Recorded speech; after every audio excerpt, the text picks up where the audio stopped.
and stuff, and it's completely different than stand up. But you feel like you're really onto something, Yeah. possibly. So that's what I kind of realized that like I've been doing now stand up 22 years, and I've always wanted to do like a million different things. But then when I started stand up, my first show was like great, and then a year later I was on TV in Finland, and then it's like it just took me for a ride. So now I've been only basically doing stand up for 20 years, and I'm I'm not saying I'm sick of it, but I know that I have to do other things to make me better at comedy and more excited about comedy. Because like I've been just doing too much of touring, and now I've been taking like 3 weeks off, and my next show is in Miami on the 13th, so that's gonna be my first show in 3 weeks. But mm, I think like yeah, comedy is like a lifestyle. People often they hang out at the clubs all night, but you should sometimes take a few weeks off and just do something completely different. And then when you get and You're excited again. COVID made was you excited, right? Yeah, COVID was great because I came back a new person. yeah, Absolutely. It was a lot better before. Yeah. Awful now. So, are you going to play one of your songs before you go on stage once it's released? Like, well, like you need music, my right? Before you secret go on. plans is that like when I put some of the songs out, hopefully soon, then I'm gonna play them like as my intro song, and when That's okay. after I come off stage, like I'll just force feed those to people.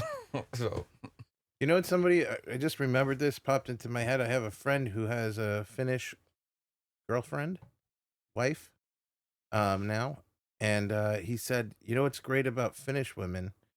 He said, they're hairless. They have no hair on their body. Is that true? unfortunately, not completely. Some of them are like grizzly bears. That's a good. He knows. That's a good answer. But, Your friend's an idiot and a liar. but Just some, remembered that. Yeah, some are, and some, but yeah. Just the reaction was great. Unfortunately, No. no.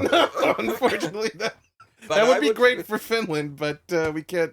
Yeah, we can't claim that. I wish we could, but yeah, maybe it's less, but it depends on the individual. I guess it so. depends on the individual. And you're a married guy.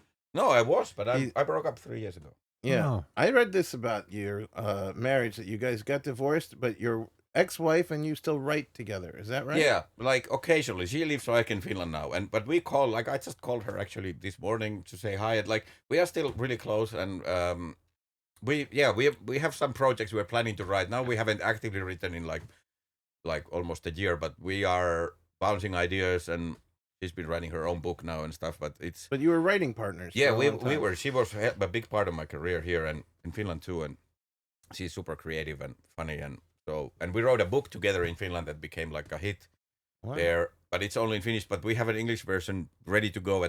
So at some point I'm gonna publish it here, and we wrote another book there too. And but It sounds they're like only you in pulled Finnish. off the greatest divorce of all time. How did you do this? Yeah, we didn't argue. We just both realized that we don't want to be married anymore, and it doesn't really work. But we still really appreciate each other as people. Like and we know each other That's so well. nice. So it's horrible that most marriages in America, people become enemies after that. But Yeah. like I was like, why would you want to be an enemy with the person you person love. that knows you the best? And that you love. Yeah. Like, of course, we had to kind of swallow a little bit of like of course we both had like things we wanted, but Yeah. then we were like, we're not gonna argue about it. We're just gonna be friends. I've always thought that's fascinating how people could be best friends. You know, you're married to your wife. Your wife is your best friend. My wife is my best friend. How could you go from being best friends to worst enemies? Like, I guess because it's so high, the emotions are so high that it. But like you said, Some I people mean, do egregious things.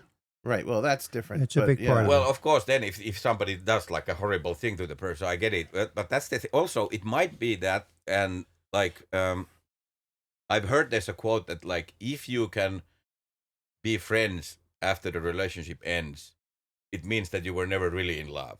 Hmm. I don't know if that's true, but it might be true in our case. We really like, and I think we loved each other, but maybe not in the in the slow motion rom-com Classical way. sense. Interesting. So, Like, do you I get don't know. jealous if you find out she's with another guy, or vice versa? Does she get? Like now? Yeah. No. Okay. I'm good friends with his new boyfriend, and With- she's good friends with my with girl. your girlfriend. Wow. Yeah. Wow. Are you ever going to get married again, you think?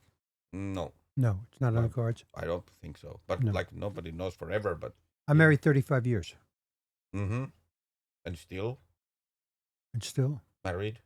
Yeah. Oh, yeah. I mean, today I'm going to bust up with her. But up until Okay, today. it's about time. So how about you? Do you believe? Like I used to be like a scientist almost. Like I studied physics and stuff, but like I've always I kind of wanted to study that to investigate paranormal activity because I was Right. really into that stuff when I was younger. Why were you so interested in paranormal activity? Well, no, not specifically paranormal. I would say that like when I was like I don't know 13 or something, I had this huge disappointment when I realized that adults don't really know what's going on. Like what is the meaning of life, and like I kind of thought that somebody knows, and then I kind of realized that wait a minute, there's people who believe that and think, but nobody really knows, and I was like so disappointed, and then I kind of set it as my goal to I have to figure out what's true, like what is actually true, and that was kind of an obsession. I still have that, like, and that's I think like basically the pure form of Buddhism would be the closest thing to who got it right, but it's hard to say. But I was just obsessed about like why how can we live here not knowing what this is, and that's like because that's the number one question that nobody has ever solved, and I think that's still in the back of my head. Like What was the question? always. Why? Like, why are we here? It's not even like, and I think meaning of life is also kind of a weird because it's like it's just even what is life? Like what is this experience? Is this a dream? Is this like now people love the simulation theory, but is this like is But this if you, really if you happening? said if you said this is a dream, then you'd have to define what is a dream. Well, yeah, that's the thing, and Yeah. we only have one sample of the world, so it's impossible to distinguish life from dream because you only have one comparison of the universe, and how can you? So it's not like this universe is different than the other universe. We only have one, so it's Right. You can't really. Because when you have a dream, you can feel pain. You have to piss in a dream. Like you feel all the same stuff. Right, and it's a very strong form of consciousness. When you're dreaming, you wake up, you can remember very specific things, and it's sometimes a little bit. The only thing I think that makes I've had this thought: what if dreams had continuity? Then you'd really be living two lives, right? The only thing that makes dreams seem less than life is that there's no continuity. Yeah, if every night you go back to the same house, you live in your dream Right, house. right, yeah. Then you're Your living dream two girlfriend. lives. You're It's- like, yeah. Well, have you had lucid dreaming? Like you know it's dream and you can control it. Yeah, very rarely have had it, but I have had it. Yeah. I've Yeah. had dreams where I keep going back to the same thing, actually. Like I'll wake up and then I go back to sleep and I'm back in that same dream over Yeah. and over. I used to have But flying dreams are the best. Yeah, I had flying dreams for years and years, like maybe 15 years straight. that's the best thing. It's the best. And did you know that you were dreaming when you went back to the dream? I knew that, I knew it for a second that I was But back then you into got the dream. sucked into it. And then I got sucked into it and I didn't know I was dreaming anymore. Yeah, That's a good question. because lucid, I was obsessed with lucid dream like 20 years ago or something, and I was really reading about it. I was thinking, I was doing like exercises, and then I managed to do it like maybe 5-10 times, maybe, and it's the best. Like then and the way I got into it was like I jumped, like just jumped in the air, and then I was like, wait a minute, I stayed in the air a little bit too long. This has to be a dream. Wow. And then I'm like, this is a dream. And then I just took off flying. Do you use your flew. arms to fly, like wings, like flap? No, 'Cause I no would wings. flap. No wings, Okay. just I would- like Superman. I had a Not dream. me. I would flap like crazy. I had a dream a few You years. don't need to. Now you Even tell me. me.